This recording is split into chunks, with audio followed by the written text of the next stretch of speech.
Goeiedag, ek is Gerard van die kerk saam met jou op reis met die Bybel in 1 jaar span. Vandag het ons die voorreg om Numeri 26 te lees. En in Numeri 26 word die tweede sensus van Israel beskryf nadat die eerste geslag wat weens hulle ongeloof in die woestyn geoordeel is, byna uitgesterf het. God beveel vir Moses en Eleazar om die nuwe geslag te tel ter voorbereiding van die verdeling van die beloofde land. Die stam van Levi word apart getel. Slegs Josua en Caleb het van die eerste geslag oorgebly, soos God beloof het en voorspel het. Numeri 26 is my getuienis van God se trou te midde van die menslike ontrouheid. Die eerste geslag het weens ongeloof die beloofde land misgeloop, maar God het sy belofte nie laat vaar nie. Die nuwe geslag Israeliete is getel en voorberei vir hulle erfenis. Hierdie hoofstuk wys natuurlik vooruit na Jesus Christus, wat ons veilig na die ewige erfenis toe lei en al God se beloftes volkome vervul. 'n Kernvers wat vir my uitstaan in Numeri 26 is verse 64 tot 65. Nie een van hulle was oor van die wat Moses en die priester Aaron getel het nie, behalwe Caleb en Josua. En dit laat my dink aan 2 Korintiërs 1 vers 20, want hoeveel beloftes van God daar ook mag wees, in hom is hulle ja en in hom amen. God se beloftes val nooit nie. Hy werk deur opeenvolgende geslagte en vervul sy voornemens ondanks ons as mense se mislukkings.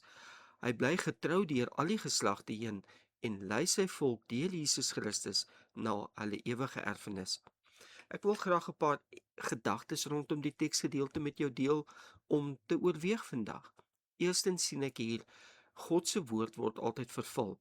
In Numeri 14 vers 28 tot 35 oordeel God oor die Israeliete wat uit Egipte uitgetrek het en hy sê nie een van julle sal in die beloofde land ingaan nie. En dis presies wat gebeur. En dit beteken God se beloftes en waarskuwings is betroubaar en onveranderlik. Maar ek sien ook iets hiervan dat ons ongeloof ernstige gevolge het. Die eerste geslag het die voorreg verloor om die beloofde land binne te gaan. En Hebreërs 4 vers 1 tot 2 waarsku juis gelowiges om nie die belofte van God se geestelike rus te verbeur nie, deur dieselfde ongeloof en ongehoorsaamheid as die Israeliete in die woestyn uit te toon of uit te leef nie. God roep ons as sy kinders tot volhardende geloof en gehoorsaamheid. Maar dank die Here, Vader God se plan word nie deur ons menslike mislukkings gevleik nie. Al het 'n hele geslag omgekom in die woestyn, het God steeds sy verbond voortgesit. En dit laat my dink aan Romeine 3 vers 3 tot 4 in die Afrikaanse. Ek lees hier die 83e vertaling, of ek haal daai aan, wat ons leer dat ons menslike ontrouheid God se betroubaarheid nie vernietig nie, want God bly waaragtig. God se trou is groter as die ontrouheid van mense. Prys die Here daarvoor.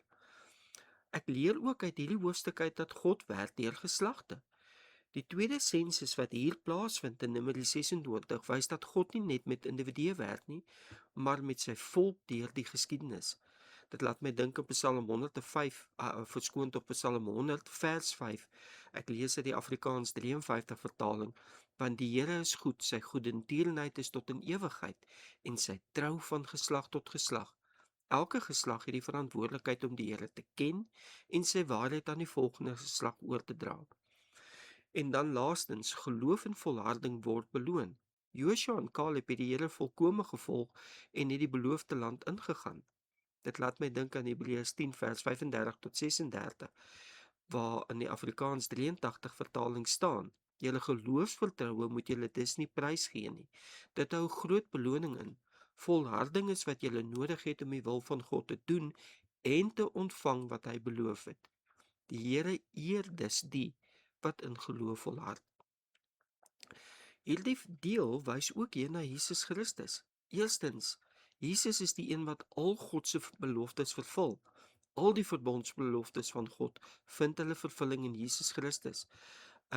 Want hoeveel beloftes van God daar ook mag wees, in hom is hulle ja en in hom amen, tot heerlikheid van God deur ons, 2 Korintiërs 1:20. Ek het dit reeds vroeër genoem. Tweedens sien ons ook dat Jesus lei sy volk na die ewige erfenis. Soos Josua die volk Israel in Kanaan moes inlei, lei Jesus sy volk na die ewige rus en erfenis. Dan sien ons ook Jesus bewaar sy volk.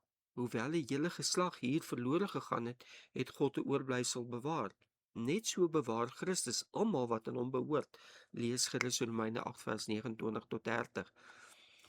Dan Christus bring ook 'n nuwe volk van God voort. Die nuwe geslag in Numeri 26 wys vooruit na 'n nuwe skepping, 'n nuwe mensheid in Jesus Christus, sodat ons 'n volk vir God kan wees. Kom ek en jy oorweeg bidden vandag. Volhard ons soos Josua en Caleb in die pad wat die Here vir hulle bepaal het en vir ons bepaal het?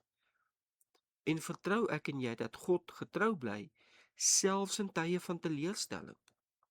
Ek kan nie dink dat dit pret vir Josua en Caleb was om die 40 jaar te bly in die woestyn en te sien hoe 'n hele geslag uitsterf nie.